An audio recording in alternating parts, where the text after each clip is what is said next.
शुरुआत होती है 2023 में 24 वर्षीय नेहा शर्मा परिवर्तित नाम और रोहित यादव परिवर्तित नाम की मुलाकात एक कोचिंग सेंटर में हुई थी। दोनों के बीच दोस्ती हुई, फिर प्यार। परिवार वालों की असहमति के बावजूद दोनों ने 2024 की शुरुआत में कोर्ट मैरिज कर ली, पर मामला तब बिगड़ गया जब नेहा के परिवार वालों ने रोहित के खिलाफ बहला फुसलाकर भगाने और कुछ आपराधिक धाराओं में केस दर्ज कर दिया। रोहित को कुछ महीनों तक जेल में रहना पड़ा, लेकिन कोर्ट से जमानत मिलने के बाद वह बाहर आया और फिर से नेहा के साथ रहने लगा। 6 जुलाई 2025 की शाम को नेहा और रोहित एक बुलेट मोटरसाइकिल पर घर से निकले। रोहित का कहना है कि वह दोनों थोड़ी देर घूमने निकले थे और हाईवे की तरफ जा रहे थे, लेकिन लगभग 7:15 बजे पुलिस को एक कॉल मिली कि एक महिला की लाश रोड किनारे पड़ी है और पास में एक बुलेट बाइक है। नेहा की मौत मौके पर ही हो चुकी थी। रोहित घायल था लेकिन सामान्य चोटों के साथ बच गया। उसका बयान था, बाइक का संतुलन बिगड़ गया और हम दोनों गिर पड़े। नेहा का सिर पत्थर से टकरा गया और उसकी मौत हो गई। नेहा की मां और भाई इस थ्योरी को पूरी तरह खारिज कर रहे हैं। उनका कहना है, नेहा अक्सर हमें फोन करती थी और बताती थी कि रोहित उसे मारता पीटता है। जेल से बाहर आने के बाद उसका बर्ताव और भी हिंसक हो गया था। वो कहता था कि अगर किसी को कुछ बताया तो जान से मार दूंगा। नेहा के भाई ने आरोप लगाया कि उस दिन नेहा ने मां को फोन किया था और कहा था कि कुछ ठीक नहीं लग रहा, वो कहीं ले जा रहा है बुलेट पर। परिवार का कहना है कि यह एक सोची समझी साजिश थी। रोहित ने नेहा को सुनसान जगह ले जाकर धक्का दिया या जानबूझकर बाइक गिराई जिससे उसकी मौत हो जाए। पुलिस ने घटनास्थल का निरीक्षण किया है और CCTV footage, mobile call record और रोहित का स्टेटमेंट लिया है। फॉरेंसिक टीम को भी बुलाया गया है ताकि यह साफ हो सके कि बाइक गिरने की वजह क्या थी और नेहा के सिर पर चोट गिरने से आई या किसी चीज से मारी गई। एक वरिष्ठ पुलिस अधिकारी ने कहा, हम सभी एंगल से जांच कर रहे हैं। पोस्टमार्टम रिपोर्ट आने के बाद स्थिति स्पष्ट होगी। फिलहाल रोहित को हिरासत में लेकर पूछताछ की जा रही है। नेहा एक होनहार छात्रा थी जिसने अपने सपनों के लिए परिवार से लड़ाई लड़ी, लेकिन प्यार के नाम पर उसे क्या मिला? हिंसा, डर और अंत में मौत। उसके दोस्त कहते हैं कि वह खुश रहना चाहती थी, लेकिन पिछले कुछ महीनों से बहुत चुप और परेशान रहने लगी थी। ये सिर्फ एक लड़की की मौत नहीं, बल्कि उन हजारों लड़कियों की कहानी है जो प्रेम विवाह तो कर लेती हैं, लेकिन आगे की जिंदगी में हिंसा, शोषण और असुरक्षा का सामना करती हैं। रोहित की पृष्ठभूमि, उसका जेल जाना और फिर शादी के बाद नेहा के साथ व्यवहार, सभी बातें इस बात की ओर इशारा करती हैं कि इस रिश्ते में कुछ गड़बड़ जरूर थी। नेहा अब इस दुनिया में नहीं है, लेकिन उसके परिवार को अब भी न्याय की उम्मीद है। मां की आंखों में आंसू हैं, भाई का गुस्सा 7वें आसमान पर है और पूरे मोहल्ले में चर्चा है कि ये एक्सीडेंट नहीं, एक सोची समझी हत्या थी। पुलिस की रिपोर्ट, पोस्टमार्टम और अदालत की प्रक्रिया बताएगी कि असलियत क्या थी, एक हादसा या एक खौफनाक साजिश। अगर आप चाहें तो इस स्टोरी का न्यूज़ रिपोर्ट, स्क्रिप्ट या पॉडकास्ट वर्जन भी तैयार किया जा सकता है। सिंगरौली जिले के सराई थाना क्षेत्र में एक हैरान कर देने वाली घटना सामने आई है, जहां धोहानी सड़क के नजदीक जंगल में एक महिला की रहस्यमय परिस्थितियों में मौत हो गई, जबकि उसका पति मामूली रूप से घायल हुआ है। पति का दावा है कि यह एक सड़क दुर्घटना थी, लेकिन पुलिस और स्थानीय लोगों के मन में इस घटना को लेकर कई सवाल उठ रहे हैं। पति पत्नी का नाम अभी तक सार्वजनिक नहीं किया गया है, लेकिन जानकारी के मुताबिक दोनों इंदौर से रॉयल एनफील्ड बुलेट मोटरसाइकिल पर सवार होकर सिंगरौली जा रहे थे। रास्ते में धोहनी के पास जंगल में कुछ अनहोनी हो गई। पति ने थाना पहुंचकर बताया कि उनकी बाइक संतुलन खो बैठी, जिसके कारण वे जोरदार टकरा गए। इस हादसे में उसकी पत्नी की मौत हो गई, जबकि वह खुद बच गया। सराई पुलिस ने मौके पर पहुंचकर मामले की जांच शुरू की। शव को पोस्टमार्टम के लिए भेजा गया है। पुलिस अधिकारियों का कहना है कि घटना की सच्चाई का पता लगाने के लिए फोरेंसिक जांच और गवाहों के बयान लिए जा रहे हैं। हालांकि कुछ संदिग्ध बातें सामने आई हैं। पति का बयान असंगत। पति ने दुर्घटना का जो विवरण दिया वह मौके के हालात से मेल नहीं खाता। बाइक पर कोई बड़ा नुकसान नहीं दिखा, जबकि महिला को गंभीर चोटें आई थीं। समय और स्थान पर सवाल, घटना रात के अंधेरे में सुनसान जंगल में हुई, जहां कोई गवाह नहीं था। परिवार की प्रतिक्रिया, महिला के रिश्तेदारों ने संदेह जताया है कि यह कोई सामान्य दुर्घटना नहीं, बल्कि कोई साजिश हो सकती है। स्थानीय निवासी इस घटना से स्तब्ध हैं। कुछ लोगों का कहना है कि इस इलाके में पहले भी कुछ अजीब घटनाएं हुई हैं, लेकिन पुलिस ने गंभीरता से नहीं लिया। वहीं कुछ लोग पति पर ही उंगली उठा रहे हैं, क्योंकि वह बिना गंभीर चोट के बच गया, जबकि उसकी पत्नी की मौत हो गई। पुलिस ने केस को गंभीरता से लेते हुए हत्या के आरोप में एफआईआर दर्ज की है या नहीं, यह अभी स्पष्ट नहीं है। हालांकि एसपी कार्यालय से मिली जानकारी के अनुसार अगर पोस्टमार्टम रिपोर्ट में हिंसक मौत का पता चलता है तो पति के खिलाफ कार्रवाई की जा सकती है। यह मामला फिलहाल रहस्य बना हुआ है। क्या वाकई यह एक दुर्घटना थी या फिर कोई षड्यंत्र? पुलिस की जांच इस सवाल का जवाब देगी, लेकिन स्थानीय लोगों की नज़र में ये केस साफ नहीं है और उन्हें इंसाफ की उम्मीद है। एक महिला की रहस्यमयी मौत ने इलाके में हड़कंप मचा दिया है। परिजनों ने सीधे तौर पर हत्या का आरोप लगाया है, जबकि पुलिस अभी तक इस मामले को संदिग्ध मान रही है। मृतक महिला के गले पर दबाव और नाखून के निशान मिले हैं, जिसके बाद इस मामले ने और भी गंभीर रूप ले लिया है।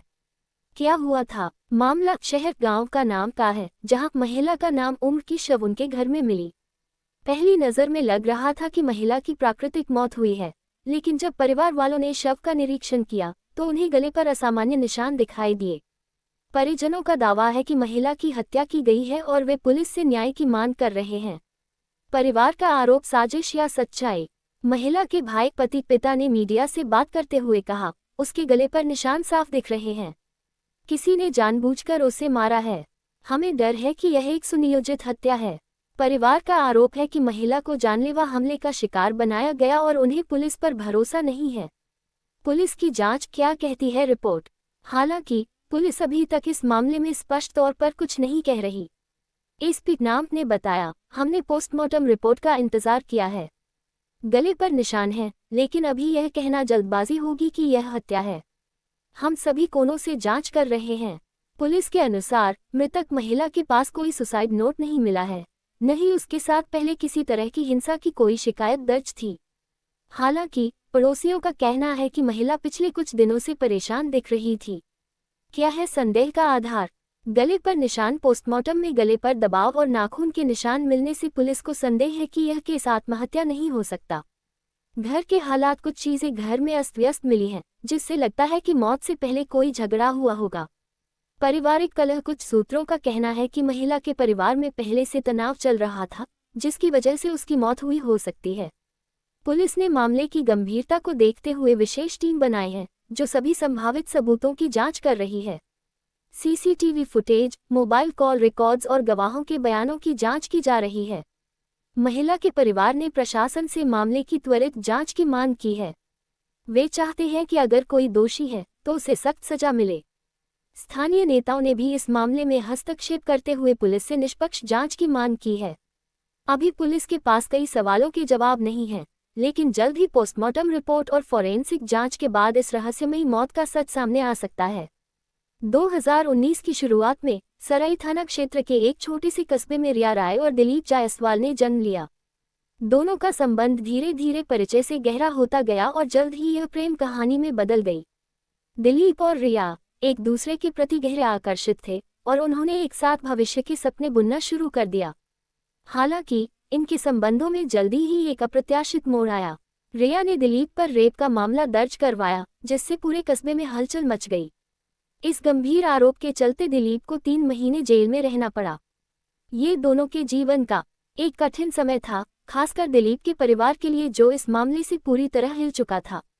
जेल की सलाखों के पीछे रहते हुए दिलीप का जीवन ठहर सा गया था। इसी दौरान रिया ने अपने रिश्ते और फैसले पर गहराई से विचार किया।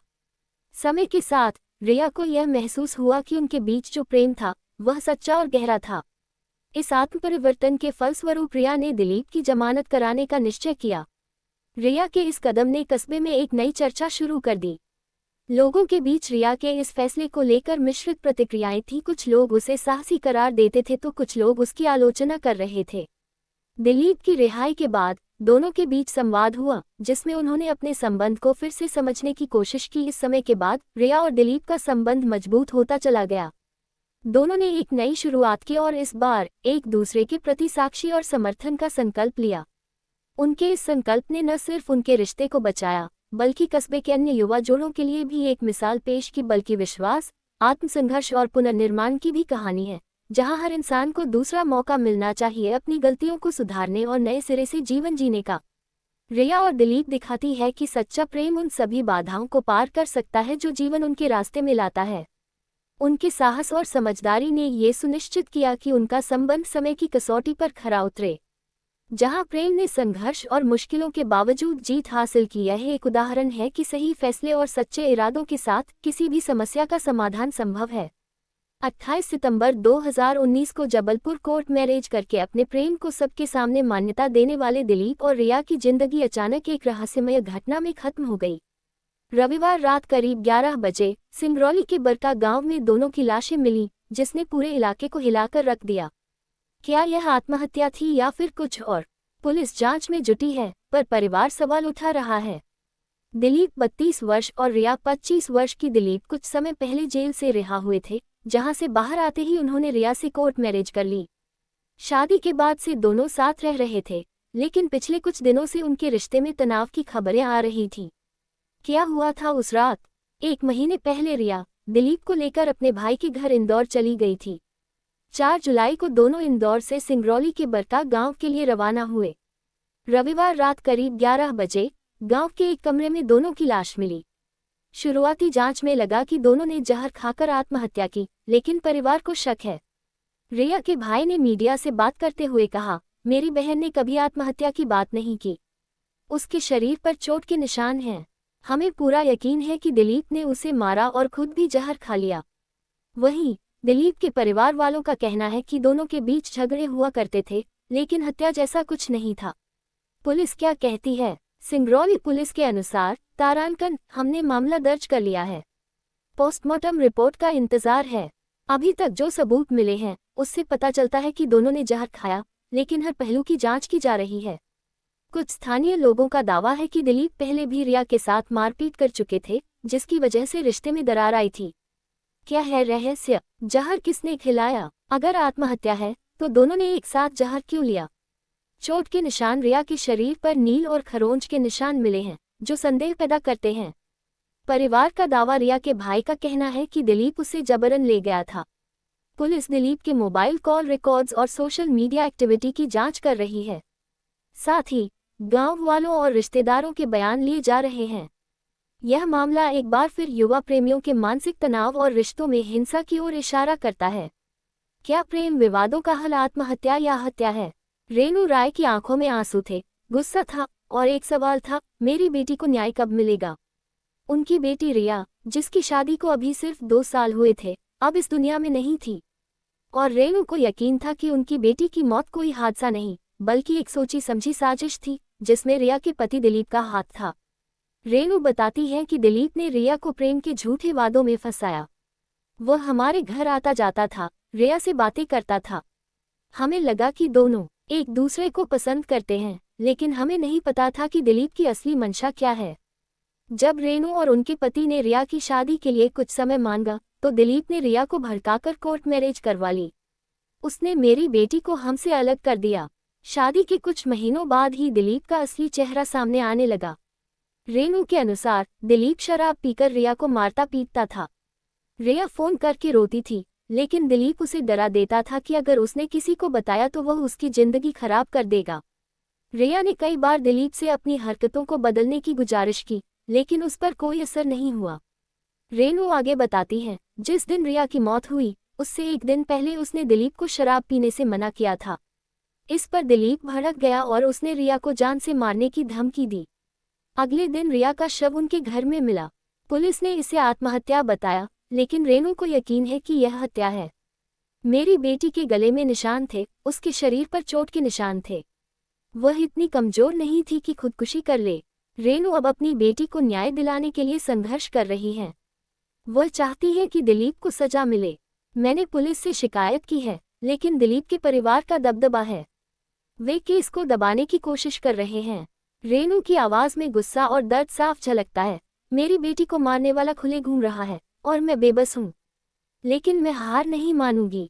ये केस सिर्फ एक हत्या का मामला नहीं, बल्कि उस समाज के सामने एक सवाल खड़ा करता है जहां महिलाओं को प्रताड़ित किया जाता है और न्याय मिलने में सालों लग जाते हैं। रेणु की लड़ाई अब सिर्फ अपनी बेटी के लिए नहीं, बल्कि उन सभी लड़कियों के लिए है जो घरेलू हिंसा का शिकार होती हैं। मैं तब तक चैन से नहीं बैठूंगी जब तक दिलीप को सजा नहीं मिल जाती, रेणु कहती है, आंखों में संकल्प के साथ। उनकी यह लड़ाई अब एक मां की पुकार बन चुकी है, न्याय की पुकार। बहुत है, पूरी कहानी सुनाओगे, लेकिन सबसे पहले आपसे निवेदन है कि हमारे चैनल को सब्सक्राइब जरूर करें, क्योंकि घंटे लग जाते हैं वीडियो को बनाने के लिए, आप प्यारे दोस्तों के लिए ही तो प्लीज।